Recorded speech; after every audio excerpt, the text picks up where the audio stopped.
8, 7, 6, 5, 4, 3, 2, 1.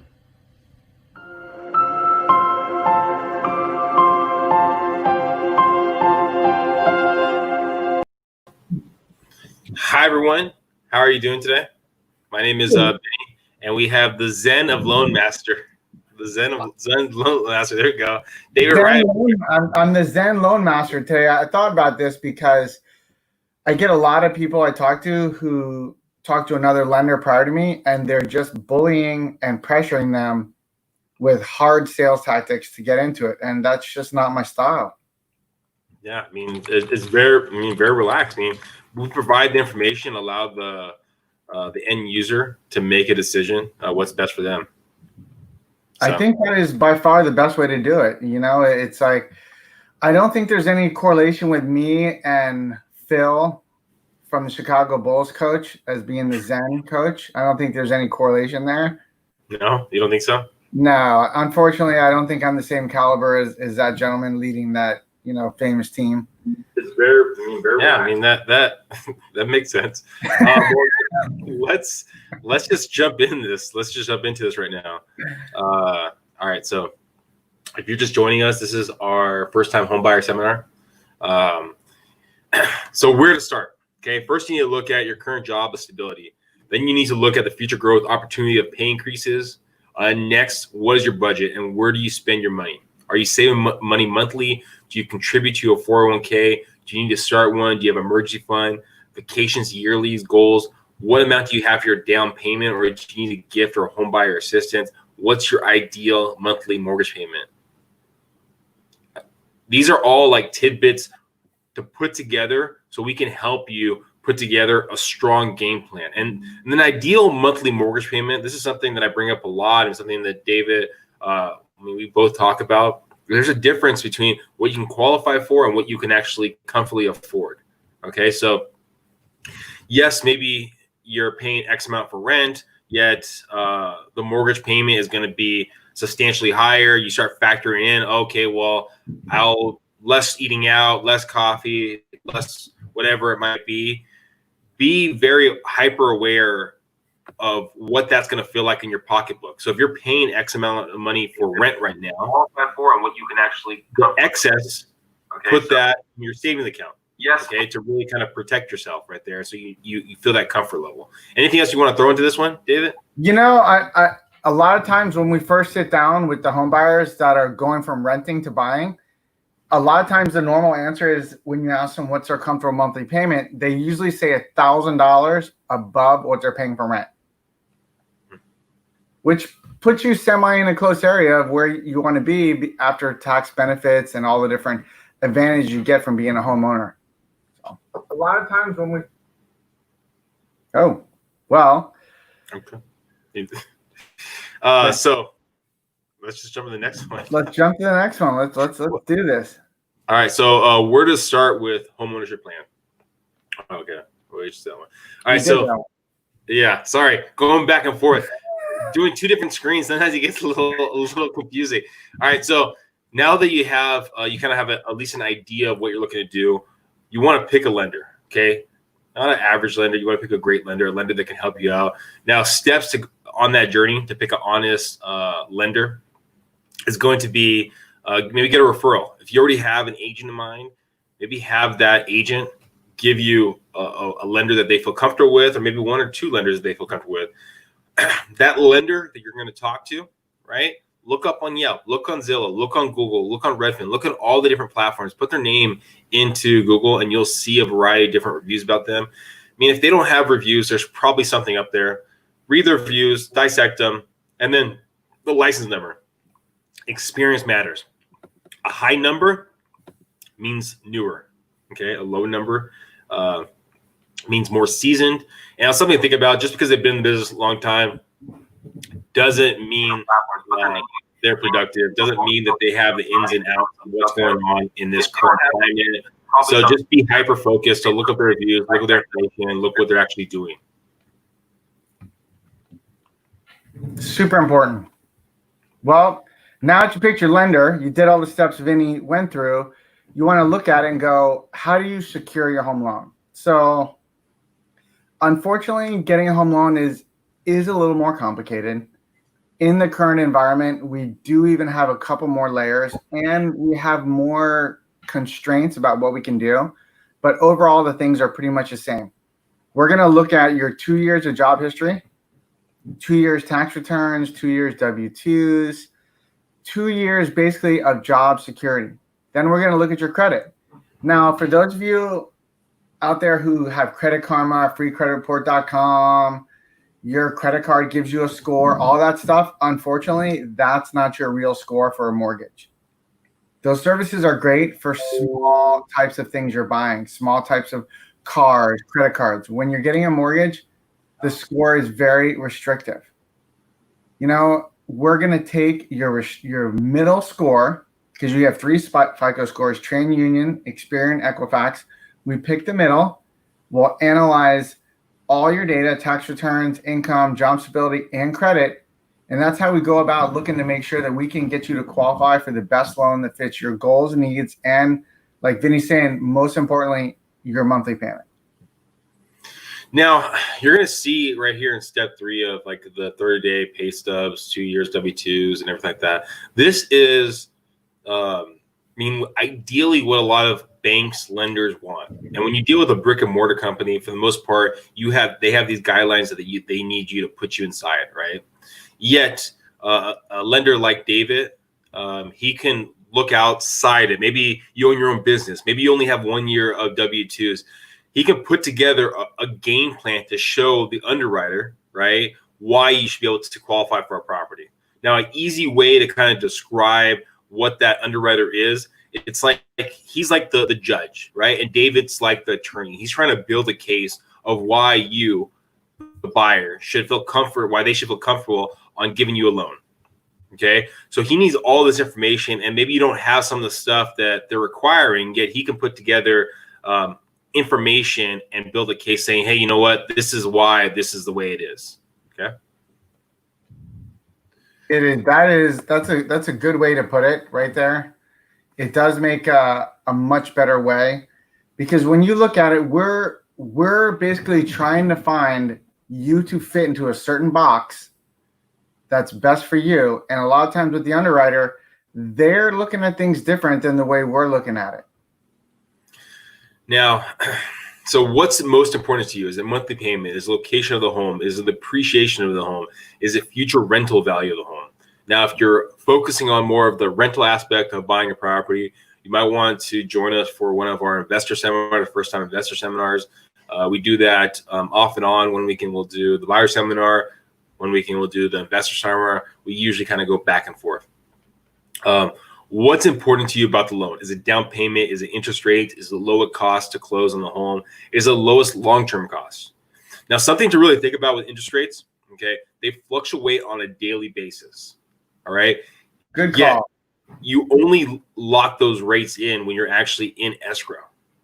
Sometimes you lock it in at the beginning of it, sometimes in the middle of it, sometimes close to the end of it. But it's really on your originator, your lender, like David, to kind of walk you through, hey, you know what, I think today is a good time to lock it in. Or maybe, hey, let's wait a week or so to lock it in. Okay, so that's like guidance that helps throughout the process. So if you're talking to one lender today, and then maybe another lender in a month, 2 months, 3 months from now, and you get 2 different rates, it's not necessarily that one lender is giving you better rates. It might be just the market's different. That is so crucial, because a lot of lenders are just going to quote you some unachievable rate because you don't have the house under contract, just to keep you lured in there. Because like Vinny is saying, the rates change almost hourly all the time. It's amazing. The stock market, as it goes up and down, so do interest rates. And if you're watching right now, if you have any questions, feel free to comment underneath or reach out to myself or David. Ooh. So why do you pre-qualify correctly? Okay, well, have you heard of lending horror stories? The loan went bad, lost a house. They want more items. This takes forever. You need more money. The loan doesn't meet the guidelines. You need a cosigner. Loan costs just went up. You need to pay off this. I mean, there's so many different horror stories with the lending process. If you don't have a strong lender to see what the underwriter is going to look for, right? Maybe you're transferring. Maybe They didn't factor in child support.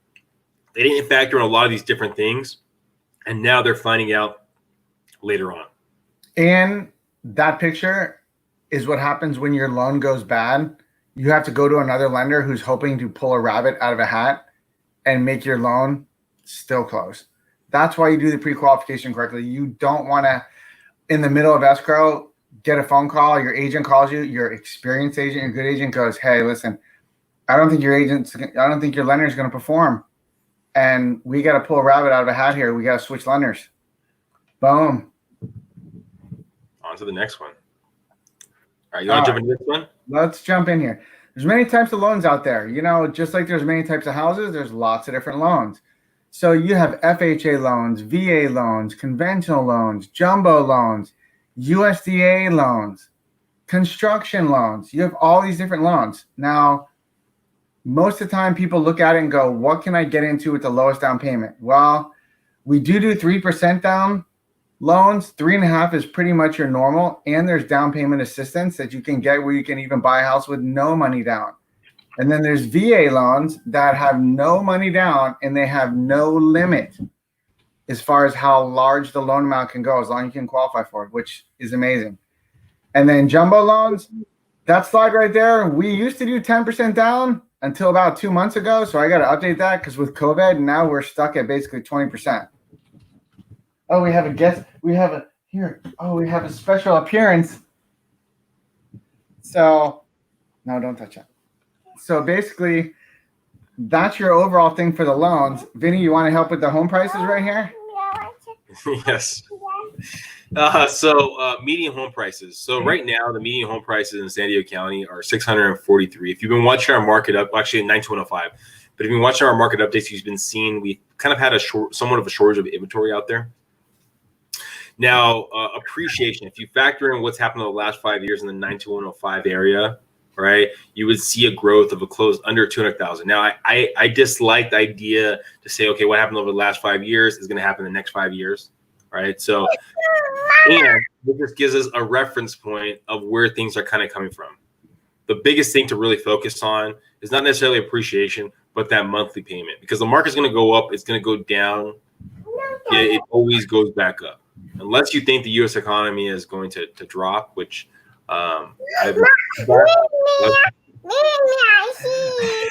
focus on the monthly payment. All right. So what's the average closing cost for a new home?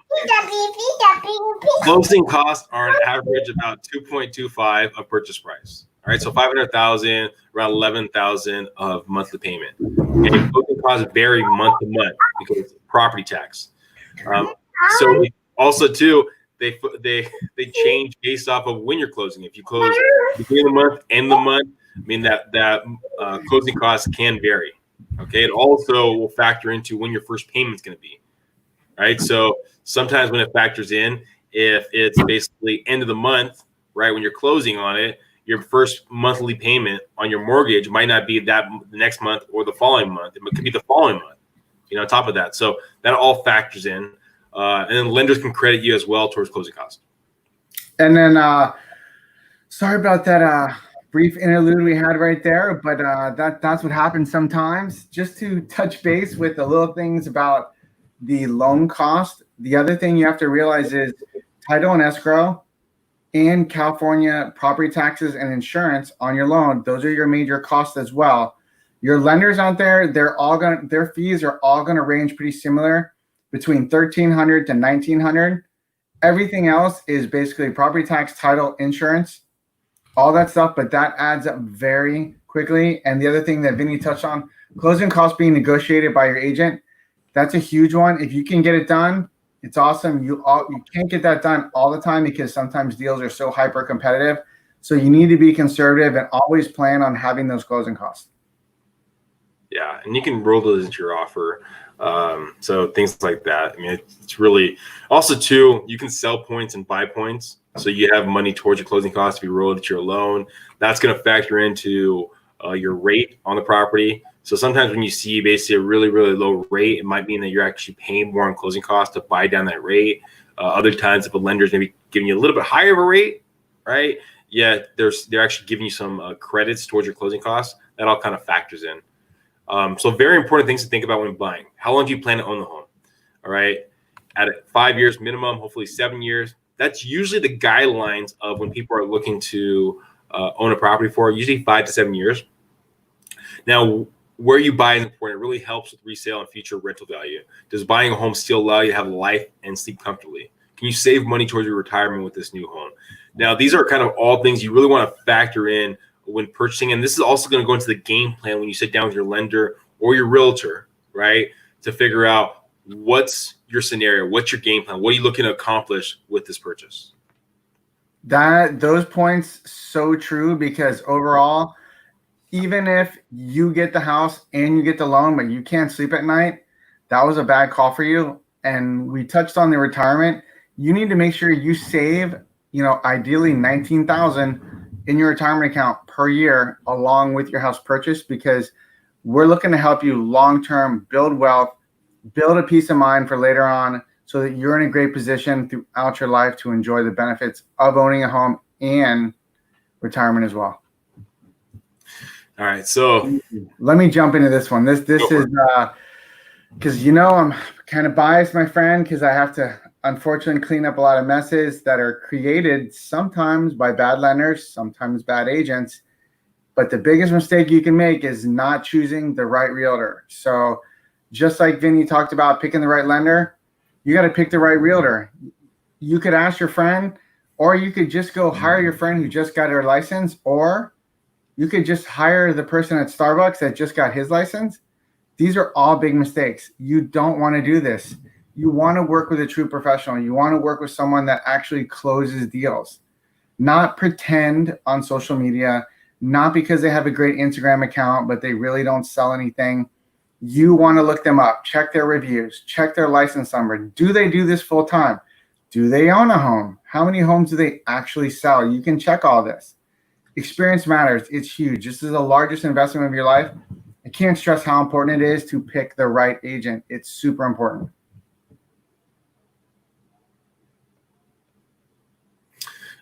All right, now, so you have a great realtor and you have a great lender kind of all set up. Okay. Now dive in again deeper into what you're looking to accomplish. Okay. This is done in a buyer's consultation. Think carefully about these: house size, location, schools, appreciation, price. Okay. Now let's see some homes and make some offers. Okay. Once we get that game plan, I mean, I've had clients where we sit down and they're talking about, we want to buy this. Yet in the end, they're looking for something drastically different. All right. When you're working with a trusted realtor, right, like myself, they're going to help you out, get a game plan of where you need to go and where you want to go. All right. Sometimes it's a condo in North County, sometimes a single family home in basically central San Diego. I mean, it really varies based off of what you're looking to accomplish. Okay. No, that is so true right there. It does go back to your goals, which is why it's so important to sit down, do the buyer consultation, talk about your goals, analyze your goals, think about what you really want to have happen here, because once those docs are signed and that deal's closed, you own that house. So what's next after all of that? You write the offer. Okay, now most people, when they look at when an offer is presented to their side, they go factor in purchase price. They go, oh, purchase price is what factors everything. Reality is that's not the case. You have purchase price, you have the terms of the offer. That means escrow time frame. Generically, it's 30 days. You have contingency time frame. Generically, it's 17 days for the loan, 7 days. 7 days for the appraisal, 7 days for the investigation, and then 21 days for the loan. Okay. Yet those can be shortened. Okay. Fees being split, paid by each side. Items to convey. There's personal property and there's real property. Real property is the building. Personal property is like the refrigerator, the stove. Once those things are attached to the property, they technically become real property. Yet there's always confusion of what's real property, personal property. If you can technically pick it up, right, it's considered personal property. So those kind of items play a factor. And then how much is your EMD? Now, EMD is usually 1 to 3%. David's very aggressive, and he goes for 5%. And reality is you can do 5%. It's an arbitrary number. It can go even less than 1% based off of the scenario, based on the situation. That's held into escrow. And for the most part, you're protected with your contingencies. to get your earnest money deposit back. If there were issues, talk to your realtor, talk to your lender about those contingencies that you have in place. But yes, the structure of an offer can play a huge factor. I mean, some people just want their money and they're willing to take drastically less money on their property to get it maybe 20 days early, 25 days early. I mean, that's one of the bigger reasons why people take cash offers. I mean, they want their money. Yes, there's the issues with contingencies and things like that. Yet those play a factor in when someone's willing to take drastically lower price based off the scenario. You also, the other thing Vinny touched on, once your EMD money is in there, the lender has to perform on their timeframes for appraisal for a loan. If the lender doesn't perform on those guidelines that were put into the contract by your agent, you put your EMD at risk. It's another important reason why the lender is so important as far as making their timeframes and being good at their job and delivering you the rate and the payment, everything else that you want. All right. So what happens next with your offer? Boom. Okay. If we hope we get that boom. Once we put it in, we hope we get that boom. Okay. If the seller likes it, then boom, accept the contract. Yeah, there's probably going to be some kind of singular counter or multiple counter that's going to play out. All right. Now, once there becomes a meeting of the minds, which hopefully there is a meeting of the minds, open up, you get that boom. Right. We get that boom. We call the lender up. We get it, open up escrow, and we start the process. Contract accepted. Now what? Escrow is open. Instructions are issued for wiring EMD. Now, escrow, okay, is two different things. We're in an escrow state in California. Some states aren't escrow states. So if you're Googling what the buying process is like in the United States, you can have one state that's to be different than the next state. Some have attorneys, some don't. We don't have attorneys. We have escrow and title. So escrow, right, is a third-party entity, but it's also a time frame. So there can be some confusion there. But escrow, the entity, basically oversees kind of the process, right? So the wiring of the EMD is sent to them. Lender requests the fee from escrow and title so they can disclose the loan, right? Realtors help in scheduling the home inspection and all other inspections deemed needed. Now, you don't necessarily need an inspection on a property. Yeah, this is one of the biggest purchases you're going to do. So do an inspection, pay the $400, $500 to get the inspection. Lender orders appraisal. Escrow sends you a package to fill out. Off to the races. Boom. Well, boom. Here we go. What to expect while the loan's going on? Well, first of all, home inspections. Vinny touched on that. Super important. You want to do it. You want to spend the money. You don't want to have a ticking time bomb blow off that you could have avoided by doing home inspections. Repairs are noted. Requests for repairs are done. Requests can be negotiated. Price negotiations may still continue to go on. You may have further tests. You may have mold tests, termite tests, water, plumbing, electrical.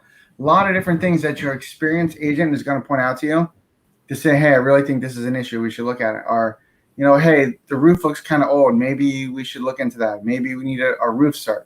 There's a lot of things that your agent's going to do for you within the first 10 days that are still going to be going back and forth. And there's something key that, I don't know if you get asked this, Vinny, I get asked this all the time. The buyers come back and they said the property was sold as is.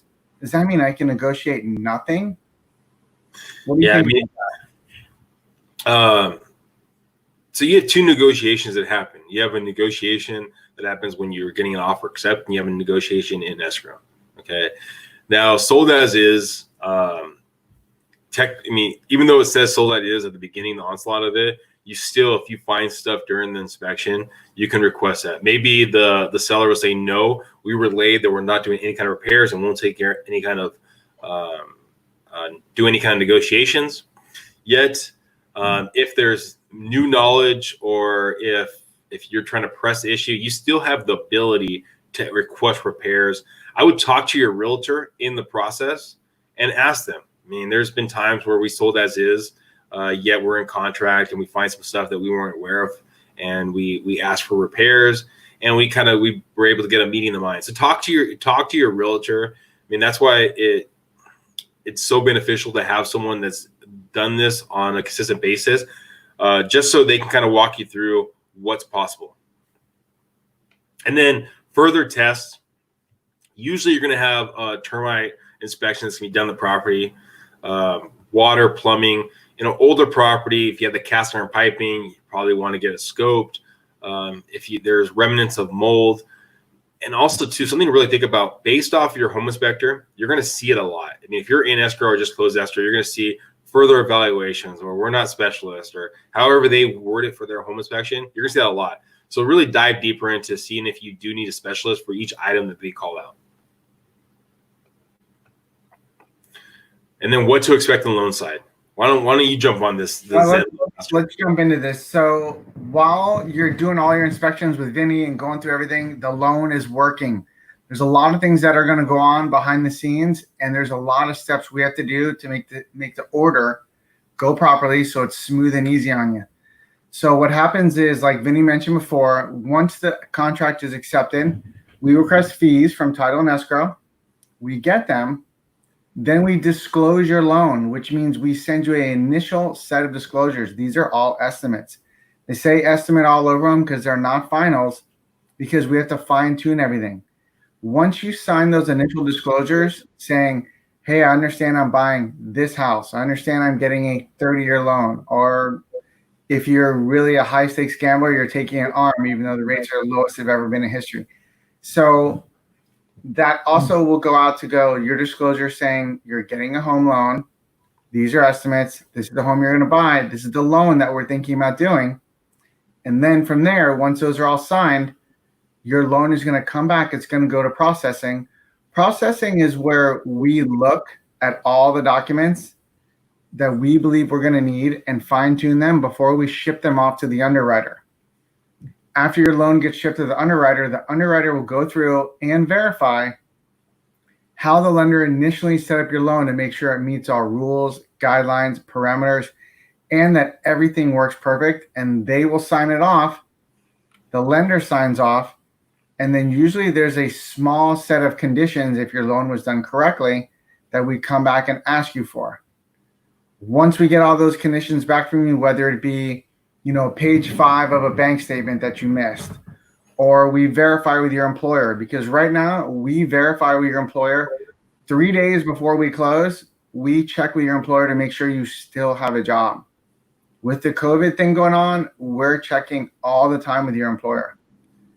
So just take that as a side note. Please don't lose your job during escrow. Massively bad problem.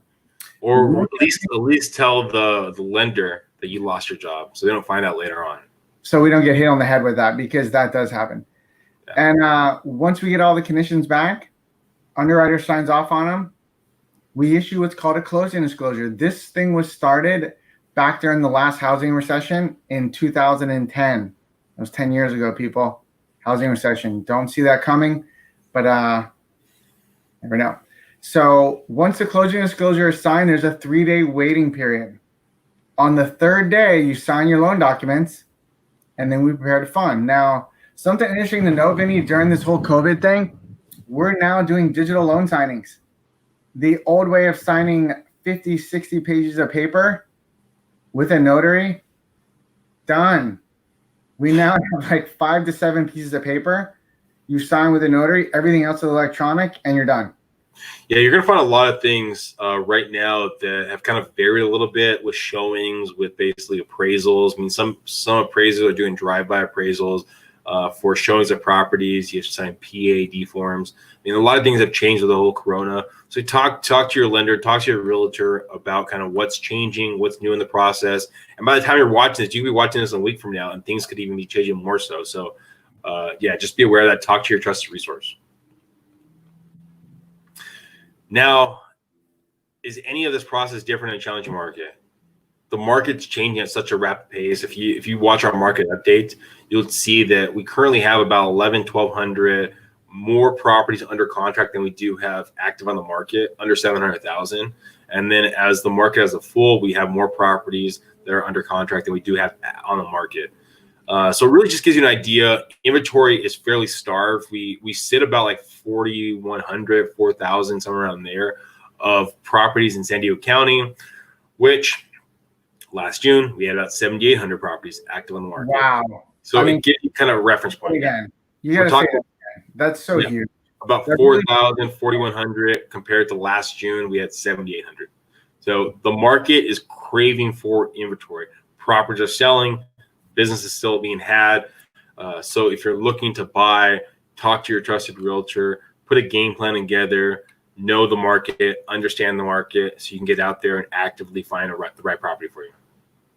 You know, the challenging market time, that does, give you additional layers of difficulty, but the long-term fundamentals are still there. Does buying this home help make things better for you? Does buying this home help protect your lifestyle and create future wealth for you? Does buying this home set you up in a position to win, sleep well at night, and know that you made the best decision at the best time for you and your family? And boom. Wow. I think that's a PR. Yeah, 30 minutes. That was really fast. If you guys have any questions about the buying process, reach out to myself or David. I mean, follow us for our market ups. We do that every Monday and Friday. Also, I have a podcast called Road to Growth, all about overcoming adversity. I mean, we love what we do. We're all about positive mindset, about fitness. If you follow David, you'll see that every morning he's waking up early in the morning, working out, all about positive mindset out there. So maybe you're not looking to buy today. You're looking to buy maybe in 6 months from now, a year from now, 2 years from now. Reach out to one of us. We'd love to be that resource for you, just to kind of walk you through that future game plan.